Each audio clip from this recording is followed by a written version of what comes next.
there's a, you know, everyone, like, it's a mixture between, that was a mismatch, and you can't have a build-up where people are going, oh, that's an interesting fight, and then he does that and everyone goes, it's a mismatch. We all knew that early on in the fight, there was every chance that could happen, but I didn't expect even it to happen that quick. He's a world-class fighter, though. He's still a world-class fighter, but people don't see him as a world-class fighter no more. If he gets in shape, he is. That's what I'm trying to say. Do you still believe that you knock out, at this point in your career, a fully in fit? Really watching we're going to go in for this next step. Who is next? Is Moses Itauma on the horizon? All the guys in the heavyweight division, yeah, they're all, the guy, especially the one who has the belts, and, you know, if the belts fragment or whatever, stuff like that can happen. Whatever way I can become two-time heavyweight champion, that's where I'm going. Eddie Hearn explains why Dubois has no chance against Moses Itauma. Hearn even admitted if Dubois steps in with Moses, he's in serious trouble. And he's right, because Moses fights with composure, precision, and belief. Meanwhile, Dubois often folds under heat. The gulf in mentality is simply too wide. Moses is a problem for everybody.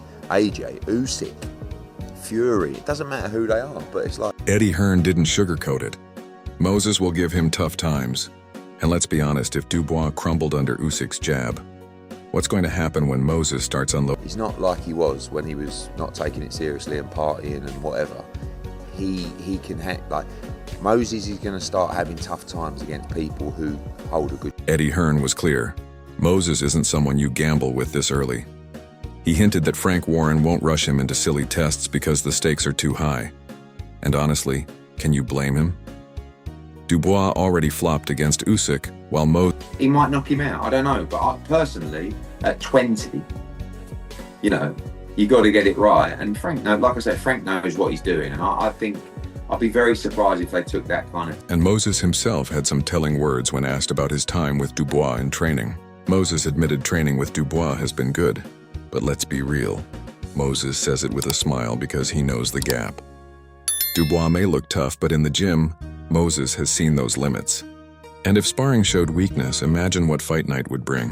Daniel, by the way, do you even speak much? Like, how's it go? Yeah, you know what? I'm actually surprised. He's completely different to what he portrays, like what people think he actually is. Like, no, I was surprised. But yeah, no, training with the bar it's been good. Obviously in that high altitude in Spain as well. Yeah, I can't really ask for a better prep camp.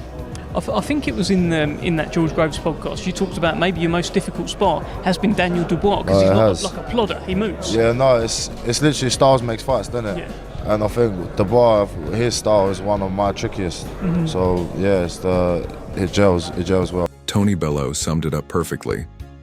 This isn't just a fight, it's a national event. He called it the biggest fight this country has ever seen. And rightly so, because Moses represents the future while Dubois is still haunted by quitting against Usyk. This fight's just gone tough another toll. It's absolutely grabbed the public interest now to another level, hasn't it? This is quite simply the biggest fight this country's ever seen. Adam Smith couldn't hide his admiration. He said Moses ticks all the boxes, and he's right. Southpaw stance, slick footwork, heavy hands, and the composure of a veteran at just 20. Compare that to Dubois, a fighter who's been wobbled, broken, and even quit when the heat got too much. That's the difference. Moses thrives in chaos, Dubois drowns in it. Adam hinted whether this fight is too soon, but when you're this special, there's no such thing as too soon.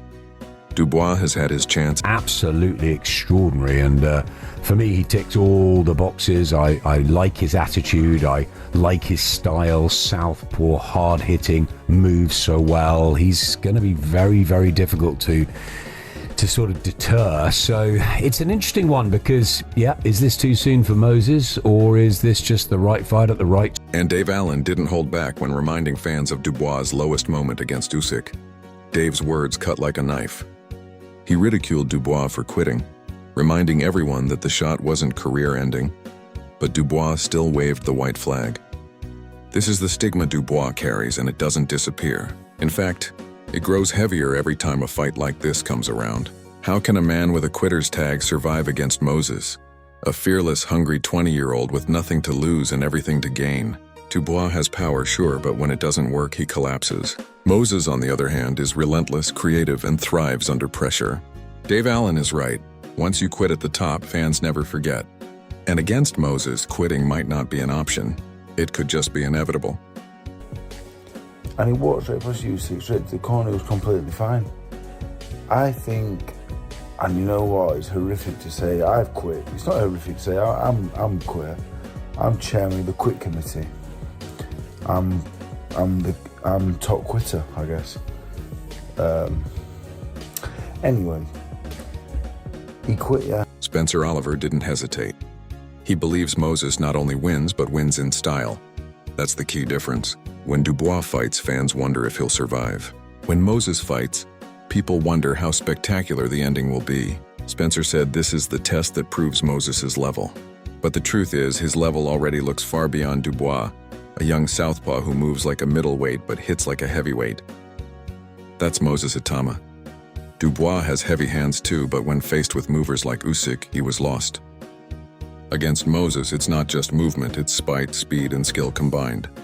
Oliver's world title prediction isn't hype, it's a roadmap.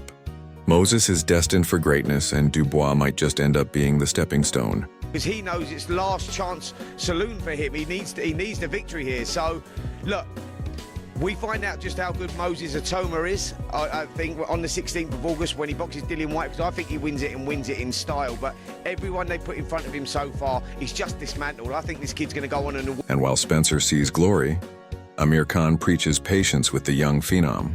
Amir urged caution, saying Moses shouldn't be rushed. And while he's right about protecting young fighters, the irony is clear. Moses at 20 already looks more polished than Dubois ever did. Khan mentioned top names like Usyk, Joshua, and Fury. But let's pause on Dubois for a moment. He's already failed against Usyk, struggled under pressure, and carries the stigma of quitting. So if Moses faces him now, why wait? This isn't about protecting Moses, it's about protecting Dubois from humiliation. Moses's maturity, skill set, and confidence show he belongs with the elite sooner rather than later. You don't want to rush him. You want to take it easy. You want to take it slow. Don't rush him. Let him enjoy. He's still 20 years old. Let him get to 22, 23 years old. That's the time you start putting him in with the top names in boxing, like the Usyks and like the Wilders or even the Joshuas and the Furies. At the moment, I think you should keep on building him. Russ Anber went deeper than surface-level hype, calling Moses one of the best young fighters boxing has seen in years. And when a veteran like Anber talks, the boxing world listens. He isn't dazzled by headlines or knockouts. He's studying mechanics, footwork, distance control, shot selection. That's where Moses shines. While Dubois swings heavy leather but often looks predictable, Moses calculates, adapts, and dismantles opponents. Anber's praise shows this isn't just potential, it's proof in the ring. Dubois' so-called rise was exposed the moment he met real class in Usyk. Meanwhile, Moses at 20 already looks like he's skipping steps, breaking down experienced men with frightening ease. Russ isn't hyping for clicks, he's warning us. Moses isn't just coming, he's already here.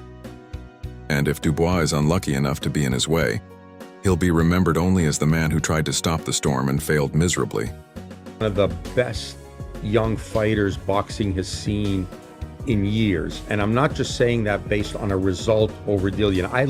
I hope you understand that when I look at a fighter, I'm looking at things that others don't see. I'm not looking at the hype. I'm looking at what he does in the ring, how he does it, his skill set. You know, I'm looking at that because that's the important stuff. And right now, to me, he's shown probably... Tony Bellew tackled the one argument Dubois fans cling to: size. But as Bellew rightly said, size becomes irrelevant. Just look at Usyk dismantling men far bigger. Moses may not yet have Usyk's technical polish, but what he does have is raw aggression, youth, and an iron mindset. Bellew declared Moses the future of the heavyweight division, and that statement cuts through all the noise. Dubois may be taller, may be stronger on paper, but his resume proves size hasn't saved him before. When pressured, he breaks. Moses, on the other hand, relishes the challenge, thriving on making bigger men crumble. Bellew's point hits home. Heavyweight boxing is evolving. The days of lumbering giants dominating are fading. It's about skill, speed, and intelligence. Moses has that in abundance. Dubois does not. Bellew knows it. Fans know it. And deep down, Dubois probably fears it. Against Moses, being bigger only means he'll have further to fall when the punches land.